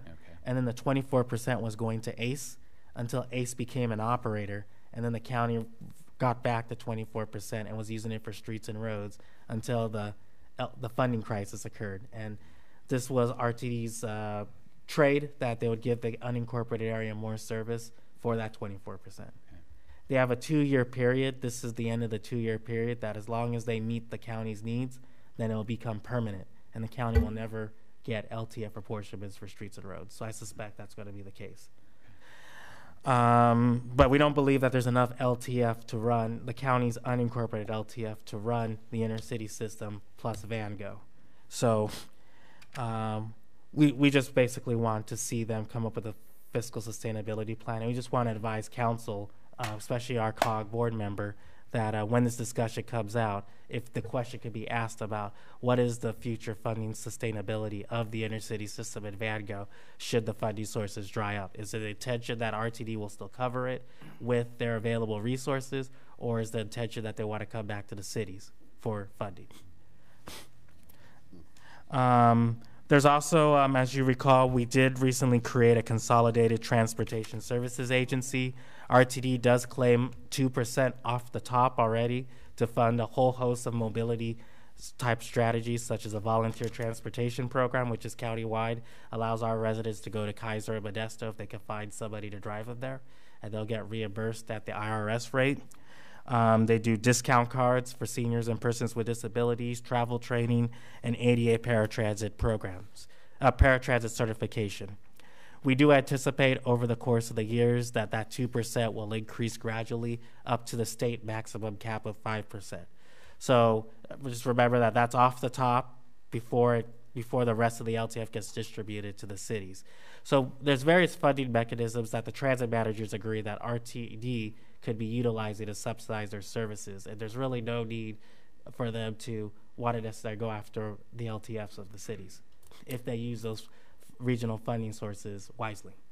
Now, if you get the LTF first, then you still have a right to all the other funding, so you lock up the LTF and then you can go get the rest of it later. So That is correct, and that is exactly what we're concerned about is, like for instance, the SJCOG has made mention, well, if we give some LTF, we could use Measure K. We're concerned, well, that doesn't make sense. Mm-hmm. Why don't you just give RTD all of the Measure K and let the cities use the LTF, for instance? It doesn't make sense for us to have all our hands in all these regional pools. Exactly. Our proposal that the transit managers have presented, if we went down that route, we would in essence give up all of our discretionary regional funds, which means that we would solely be using transit, LTF for transit, but then we would only have one grant application to fill out. And our spend would increase probably from 40,000 on LTF to about 70,000, if that was the case. Are we getting about 40,000 in LTF right now? About 45,000 and 50,000 right now. 70% goes to streets. And 70% goes to streets, yeah. Well, I mean, that 50,000 is only for transit. So for streets and roads, we typically get about 180. Is that federal or state funding? State funding. Both of them? Both of them, yes. The federal funds are about 40,000 a year is what we get presently. And in our proposal that we presented at SJCOG, we would give up the federal funds, in essence, and let RTD use it for the inner city system or Van Gogh. So if we went down the path of our proposal, just recognize that the LTF spend for transit will go from about 49 to 50,000 to about 70 to 75,000. Again, we will still have our Measure K that we can use, as well as fair revenue to cover the balance of the costs. So that part was just information only. But we will send a letter to SJCOG stating the position that we want to be excluded from the policy, and we'll continue discussions with RTD, Manteca, and Modesto. Keep us in the loop, please. And keep you in the loop, yes. All right. I appreciate you looking at all the angles on this too, because you are up against a pretty formidable opponent between RTD and even ACE. So, you know, as a small operation, you have to everything we can to stay out in front of it and try and figure out the moves they're making. How is that going to impact us? I think you've done a really nice job of that. So, thanks. Thank you. Thank you very much, John. Appreciate it. On to council communications. Councilmember Crumick. Thank you, Mayor Swift. Just have a couple things. First one is a question. What's our business license policy? I had a community member come and talk to me. I guess they have a home-based business, and it was going to be like $35 for the business license. And then it escalates if you're late to $100, and then eventually they had to pay $300, and it's a little tiny home-based business. And then they said they got another letter from the city saying if they didn't pay, it would go to $500. And so I just want to know I wonder if we should look at that policy. If, say, you have a small home-based business and you forget or you neglect, maybe there should be a point where simply a business license is suspended for somebody and you don't keep tacking on penalties. Can you comment on that? Well, before they're getting charged any of those fees, they've received several notices. I realize that, and I asked them that. I said, "Why didn't you pay the $35 when you got the thing?" And they said, "Well, I forgot." I mean, and to me, that's fine. That's a valid question. But at some point, if they don't pay, maybe the city, we should just go, well, they're not going to pay. Let's suspend their license. This is what they owe, but we don't keep escalating it with more and more penalties. So if you suspend their license, Supposed to be working. then they're not supposed to be doing business. And that's where. So if they're not going to do business, then they should just turn in the application and say they're not going to do business. And well, I understand that, but what is? I guess the question also is, what is the current policy? Does it just keep going, and as you pass certain points, you just keep getting another fee and another fee and another penalty? Is there an ending, or does it just keep going? It could keep going because there was administrative citations. So after the first 3 months, we mailed out in November, we mailed out in December, we mailed out in January. Sure. After the January deadline, Okay. the first set of late fees was applied, which I believe is 10%. Then they get February. If it's not paid by then, there's another 10%. Right. Then they got March, and then come the end of it, I think it was mid-March, March 15th, they were advised in the February letter as well as the March letter that if they didn't come in and pay their business license and their fees, we would administer a $100 citation. Okay. We went administrative citations. It was something recently adopted back in 2017. Okay. We did that route because it's a lot easier on staff. Our previous route was using our police officers to go out and make a courtesy visit, advising them that these haven't been paid. Oh, really? Oh, Yeah. interesting. And so we know that the police department has Right. stuff Okay, so going on and stuff, so we took this route instead. Lots of notifications.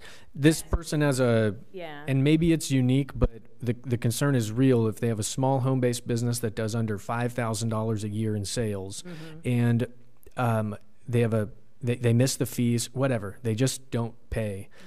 Do those fees and penalties continue to escalate indefinitely to a point where maybe they get charged $500 to get their business license renewed? You know what I'm saying? Maybe there should be a policy where we should look at and go, if they don't pay after 3 notifications, it's suspended and capped at $300, and then they go, if you know what I'm saying? So I believe we stopped them at the $200 citation, so they got the $100 citation. Yeah, because they and paid then the $300. $200 citation, and then at that point, anybody that was left over, which I believe there was only 3 or 4 of them left over, were then turned over to collections. So we did stop it and turn it over. Oh, and they're sent to collections. Yeah. Oh. So And that could incur its own set of fees too, right? Yeah, that's possible. Okay. But if they come and pay us that amount, then we would pull them out of collections. Okay. Well, I wanted to bring it up. They were hot, and so Yeah. I was. I mean, and we have a few of them, and the first thing that we end up telling them, and our staff is very flexible. I Right. mean, when people call in and ask questions, or they call in and say, I'm not going to be able to make it in on this day, can I come in on this day instead, or whatnot? I mean, we're always very accommodating with anybody who contacts us, but it's the ones that, and we've had a few that came in and paid citations and said, I just kept throwing it in the pile and kept telling myself I'd get to it, and I never got to it. Right. So some of them Okay, know, so it's set I guess that to answer they- my question is, yeah. they get to the $300 and then you turn it over to collections. There are no more escalating fees with the city. There is an appeal process on the citations, where they have 15 days to appeal. Okay. But they have to appeal within the 15 days Okay. that Cool. hearing is I just want a the citation is clarification active. so I Yeah. can take it back so to at them. this point, we did turn it over to collections after the $200. Okay. But at this point, because they don't have a renewed business license, they're not supposed to be operating anymore because they probably still haven't paid their business license either. So they would need to pay all of those fees to bring their business license back into compliance. Okay. I'll yeah. Yeah. I just wanted clarification on the policy. Okay, So sure.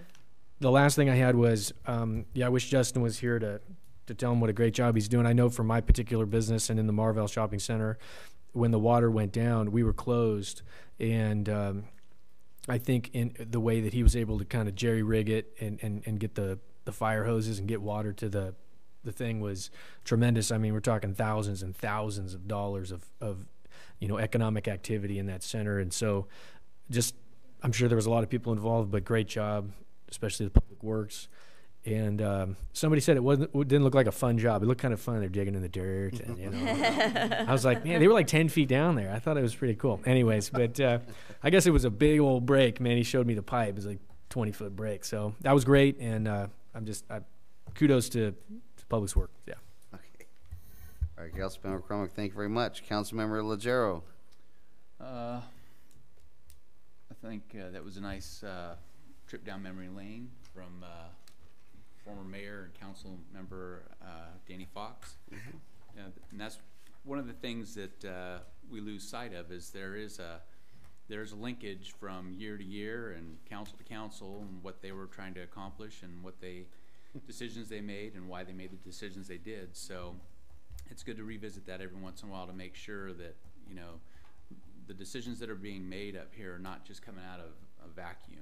They're not out of thin air. They usually have some connection to what has been done in the past. So that municipal service review, that is something that is going to end up coming down the road. But again, it's an opportunity for us to spend $75,000 or $85,000 on a report that has a shelf life. And it's taken us several years to get to the point where the lift station is actually going in, and there's going to be some re-sleeving of the pipe. So the things don't necessarily have to move quickly. We can take our time and make sure we're making good decisions. And I haven't heard of anybody having trouble flushing their toilets or turning their taps on in a long time. So I think we're in pretty good shape to just keep moving forward and make sure that we're doing it prudently and not wasting the community's money. So thanks. Thank you, Councilmember Legero. Councilmember Merkin. I have a couple questions regarding some abandoned houses we have in town. One is just up the street here on McHenry, been boarded up for a period of years. There's another one on the corner of California and Irwin Street. I believe it's on the old stockyard property. The roof is beginning to collapse on that. Is there anything we can do to either make them look better or get rid of them? Do we have the fire department set them on fire? Burn them down. I don't know. Some volunteers. There you go. I mean, I don't know that the fire department does a burn anymore. Yeah, I don't on know houses. either, but- I don't think that they do that. I don't think they do practice These are a couple burns. of real eyesores, and they've been like it's not something that's just recent. They've been there for years. Right. I can call that owner for you on McHenry. Yeah, that's George Vieira. George He Vieira. was going to tear that down and put a senior project, and he never got back to her like he was supposed to, which is over a year ago. I'll call him tomorrow or whatever, and I'll ask him what the deal is, and tell him that we appreciate it if you either take it down or do something with it. Okay, all right. Yeah, And the other one is the cannery. I mean, is the auction yard, and Yeah. I think that gentleman passed away, so I don't know who runs it now. I have no idea. Didn't he pass away? The Richard? Yeah, he did. I think so the I don't know whole, who's in I control. think all the property is for sale, It is. but the house is terrible. Fire The hazard roof is eventually. beginning to collapse, and the boards are coming off the windows, and it's an attractive nuisance. Is They what have it is. been. And that's why they're boarded up the way they are, especially the one in McHenry, because we've had squatters in there that we've had to deal with, as well as we've had issues at the other property with partiers down there. Yeah. So, yeah. Well, 5 gallons of gas and a match would take care of that, I think. Yeah, now it'll catch on fire and you'll be looking at me, right? It's on tape. Another one is a lot cleanup on Catherine, and I believe the mayor knows where this one is. Tall weeds, abandoned cars, some kind of a cactus garden, I believe. Get to it. I'll get to it. I'll get to it. Oh, you're not talking about me? No, next to you. Is there something we can do about that one? Dominique, have we started on Catherine? Which project? I'm sorry. The code enforcement for the lot? I have a very long list of places in town that are similar to that.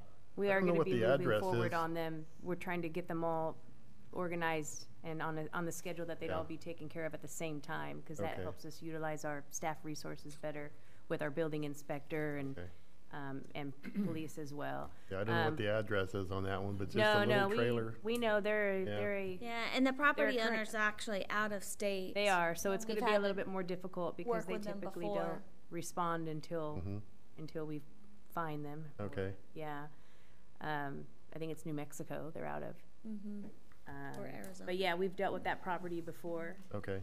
And we've worked things out in the past, but it's returned to the state it was in before. So we will be moving forward on that. Okay. And the last thing I have is I attended, Councilman Crummich and I both attended the ribbon cutting at the Main Street Garage. It was also their 1-year anniversary. They put on quite a shindig there. They had more food than I've seen at a ribbon cutting in a long time. They had a large crowd and a very, very appreciative group there. It was very nice. That was good. That's all I got. Thank you, Councilmember Cronk. Mayor Pro Tem Alves. Okay, graffiti in the alley behind Pizza Plus. Where Pizza Plus, not Pizza Plus, but the Bonnie's. There's graffiti in there. Again. I drive through there in the morning for breakfast, always check it out. I told Justin this morning, so I don't know if he got to it or not. Did I send you pictures? No. Oh. Did I call you and tell you? You came by and told me. Oh, I wonder how the hell I did that. Yeah. Where am I? Exactly. Okay, what else was there? Those are, oh yeah, we did that one, did this one. I talked to you a little about Lear, and you told me that you've made it pretty clear to him that we'd like him to do something. Is there anything else we can do to give him incentive to get off his tail there and get that going? He's been very active, more so now than in the recent. He was just here last week going over some plans. He went over his landscape plans with us, and I mean he's moving forward. He's very still motivated. There are a couple items that he's asked us to try to give to accept, so that he'd be able to do the project as a whole. He's trying to look at, instead of phasing it out, constructing it all together as one. Yeah, get started first. Yeah, and so that's kind of where he was at, where he was giving us a different way to look at the setup. If you let me start doing this now, I can get the shell of all the buildings completed so that everybody in the community would be happy with how it looks, and then work on the inside afterwards, have the outside completed and done so that at least it's aesthetically pleasing and everything's going right, and then I work on all of the stuff on the inside. So we're still kind of, we didn't say yes, but we didn't say no. We're still trying to work out details, because yeah, we want it to make sure it moves forward and gets done. If I may interrupt, Mayor Pro Tem Alves, at what point, that's what I understand from you and Diana last week, that he's been in the planning process, this plan, that plan, that plan. How close is he to the end of that point of the process where, okay, now we would expect, some implementation? We're just waiting for him to submit for his building permit. So he addressed his corrections. He's supposed to resubmit, and those were his second set. He's supposed to resubmit those. If those are all completed, which he indicated last week that they were all small items that were updated, then he should be ready to pull building permits. So then he would come in and just apply for his permits. He would apply for, at this point, the ones that are listed in phase 1. As far as civil improvements, he's been approved for those. So if you see him out in the next few weeks, starting on anything public improvement-wise, curb, gutter, sidewalks, anything like that, that's all been approved. So, You know, and the thing is, I don't care how he does as long as he gets it done, but the other thing is, he's not jumping away from the 50 grand. He owes us, I want that paid. No, he's not. So, No. and if it means he wants to do it, I don't care how he does it, as long as it's done right and correctly, he can do the outside first, but make sure he gets the city their money first. Yeah, and those are the development impact fees that are due upon building permits. So once he submits for permits, we won't issue the permits Well, he until can't those do fees are curb and paid. gutter without permits either. I'm sorry? He cannot do curb and gutter without permits. He has his civil permit for those. He has his civil plans He could be doing that then. Yeah, and so that just got approved last week. So. Okay, I want to go back to the business license thing. I'm a little confused on the business license. If somebody doesn't pay their business license, then they're in violation of the city ordinance, and we notify them a couple times, and if they don't pay, we keep fining them. Why not after the second time just suspend their license? And then bingo, if they want it back, let them come back in and get it, and it's over. And the other thing is, you know, if they're out doing business without that license, then you can fine them on top of that. That's very difficult for the size of our staff to be able to monitor something like that. So when we have, How do you know if they have a license? and most businesses, or a lot of businesses, in this case, a lot of people, and I don't know if it was true or not, you know, you take everybody's word,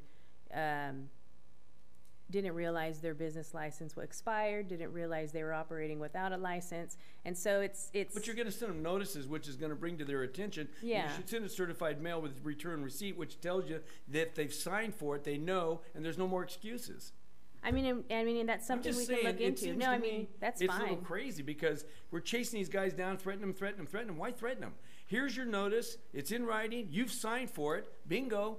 You're on your own. So I can see that for like a home-based business. That's what I'm referring to. But I mean, if somebody's in a retail location, I'm talking about retail. I'm talking well, we about have a few that still are in retail location that haven't paid pretty easy to too. find. They're not going anywhere.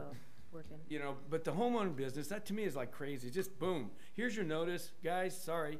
The one thing is that when you do suspend the license, and if they're operating without it, Then you it's find 'em. difficult to find out if they're operating without it because they are home based. And so to try and find out if they're operating without it, you're going to either have to send somebody there to purchase their goods or make an arrangements with them. In which case, you're going to go back to the same ordinance that they're in essence citing them for. They're operating without a business license, so they're going to be cited for the same ordinance that the planning is already citing them But for. you know, what's crazy, it doesn't make any sense because business license town are dirt cheap. Exactly. They are dirt cheap. And that's kind of why we've taken the stance we've taken. I mean, they are not expensive To me, permits. that's, you know, And the home I don't permit believe- is a one-time fee It's of, cheap. you know, It is so $150, but it runs the lifetime It's- of your business that you're living there, so. Well, I think I agree with Councilman Elms that if it gets to a point and then you suspend it, but sending it to collections, it seems a little bit, especially for home-based businesses, the only way you probably know they operate is they come in at one point and say, hey, we want a business license.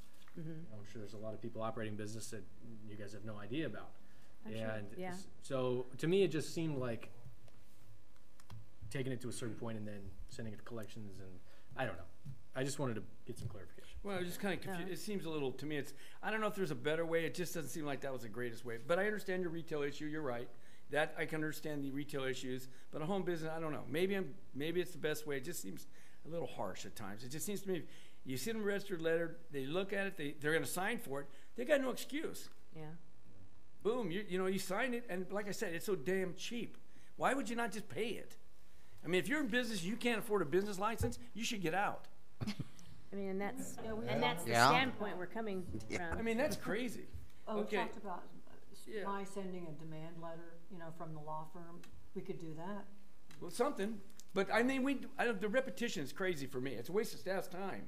Yeah. I don't want to see staff And we've chasing shortened them. it over the years. Over the last 3 years, we used to send out late notices, and I mean, I at one would point we send were one doing it letter, till registered June. mail, bingo, done. They signed for it. That's Yeah. enough. We're wasting way too much time in those guys. No, I mean, and it's been shortened. We've been They slowly don't pay, bumping it up. their license is suspended. Here's the deal. The state of California is the same way.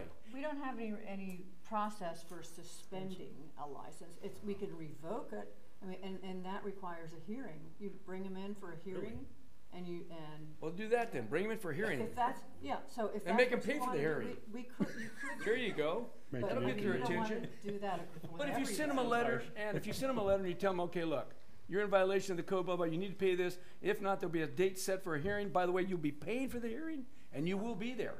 Yeah. We'll subpoena you there. I mean, hell.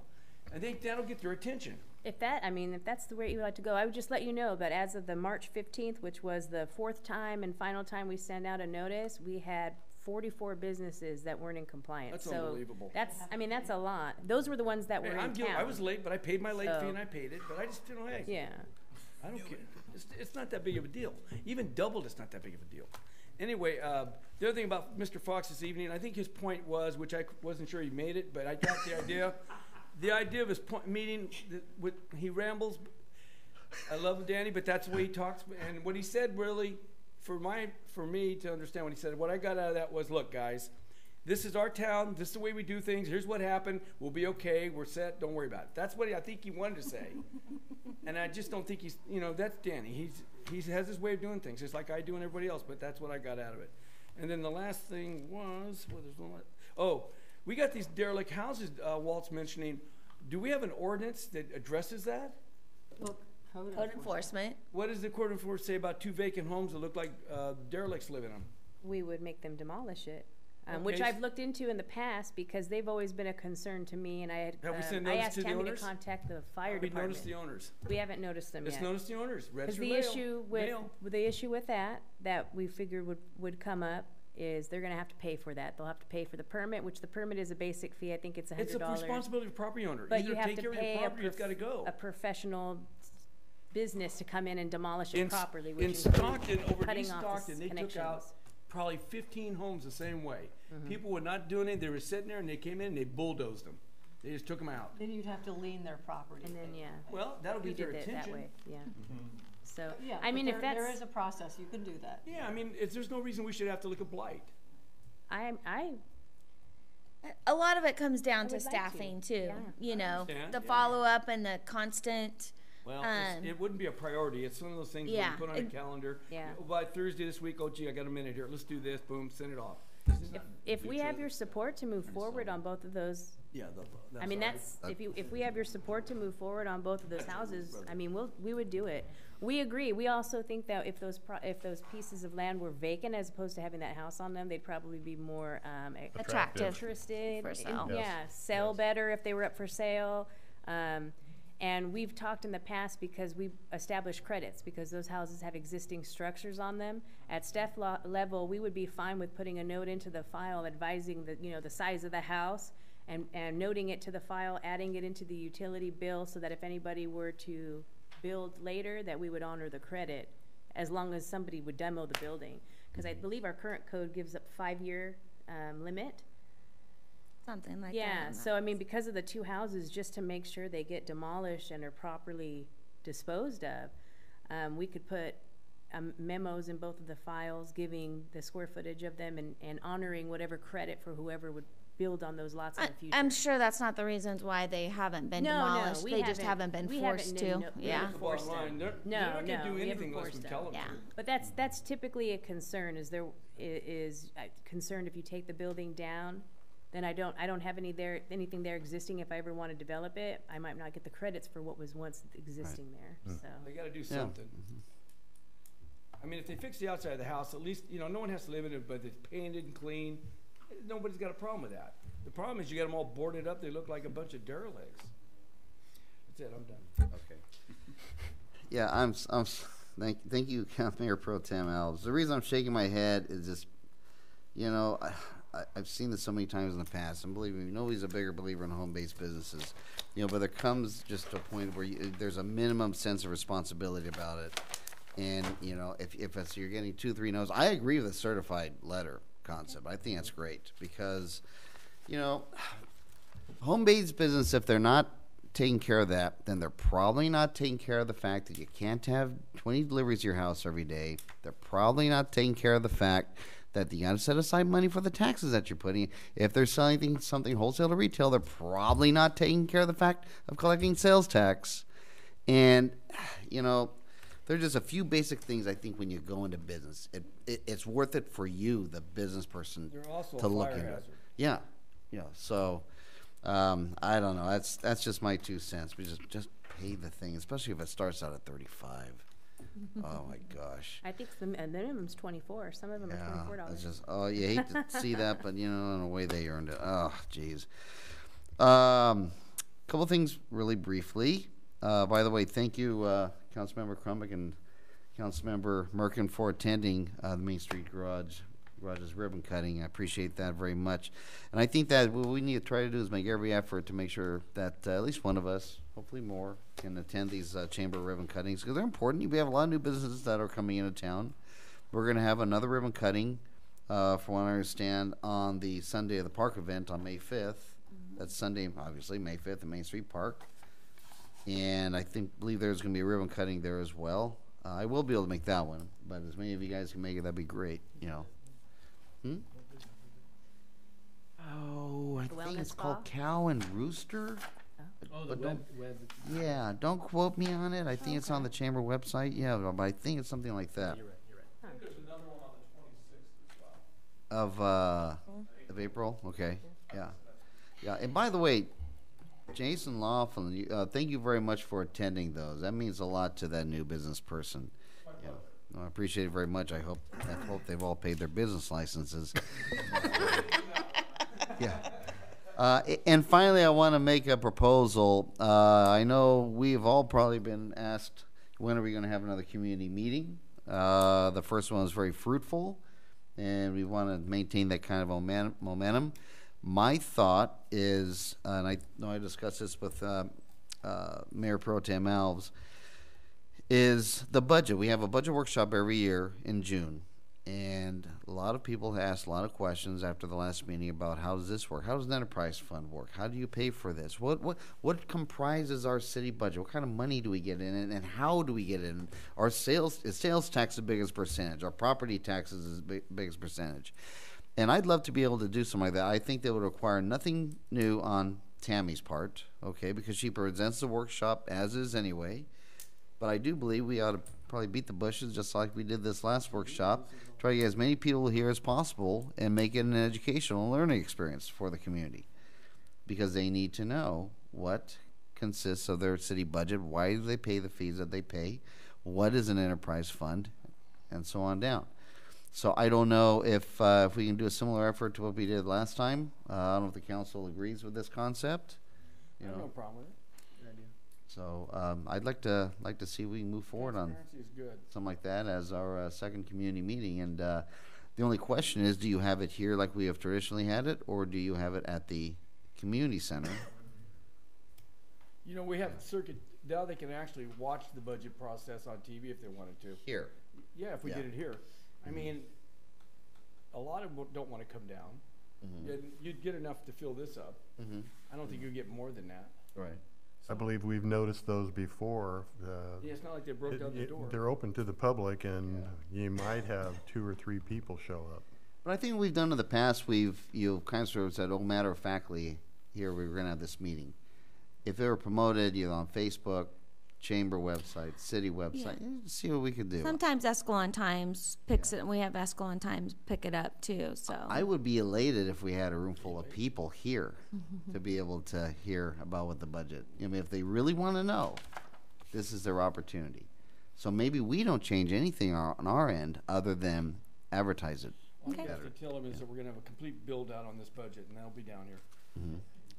So, You'll have 100 people easy. with marijuana stores. And marijuana stores. And There we marijuana go. stores, yeah. And that's all that I have for this evening. We are going to retire to a closed session. And so I will adjourn the regular meeting. And thank you for coming on. If you'd like to stay afterwards, that's great. Can't guarantee how long the closed session will be, but Too long. so. no.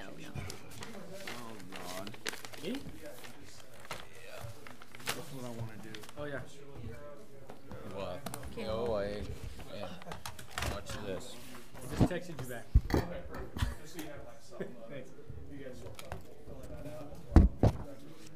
Tammy, I sent you a message just in case.